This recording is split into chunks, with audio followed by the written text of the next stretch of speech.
Ganapati university class room అనమాట ఇది. Central AC ఉంది, చూడండి ఏ విధంగా ఉందో. సో జనరల్గా ఇక్కడికి వచ్చేటువంటి స్టూడెంట్స్ వాళ్ళకు ఒక మంచి అవకాశం ఏదైనా ఉంది అని అంటే ఐఐటి ప్రొఫెసర్స్ వస్తారు ఇక్కడ.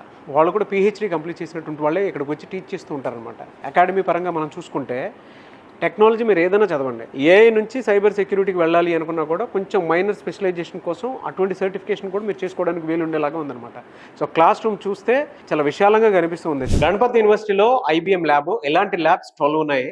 సో ఇక్కడ స్టూడెంట్స్ ఎవరైతే చదువుతూ ఉంటారో వాళ్ళు ఫైనల్ ఇయర్ చదువుతున్నప్పుడే మీకు ఇంటర్న్షిప్ ప్రోగ్రామ్ ఒకటి కండక్ట్ చేసి అందులో 20,000 వరకు సంపాదించుకున్నటువంటి అవకాశాన్ని కూడా కల్పిస్తున్నారు. అండ్ ఇక్కడ మీరు ఒకసారి సర్టిఫికేషన్ ఐబిఎం నుంచి కనుక మీరు తీసుకున్నారనుకోండి, ఆ సర్టిఫికేషన్ ఇండియాలో ఎక్కడున్నా సరే, ఏ కంపెనీకి వెళ్ళినా సరే మీకు ఒక మంచి అవకాశాన్ని కూడా కల్పిస్తున్నారు అనమాట. ఇది ల్యాబ్ ఓవరాల్ గా మనం చూస్తే మీరు ఏదైతే సర్టిఫికేషన్ తీసుకుంటారో ఆ సర్టిఫికేషన్ మీకు చాలా బాగా ఉపయోగపడుతుంది. సో లిమిటెడ్ సీట్సే ఉంటాయి. ఇంటర్న్షిప్ లో ఎవరైతే అర్హత సంపాదిస్తారో వాళ్ళకు మాత్రమే ఉంటుందన్నమాట.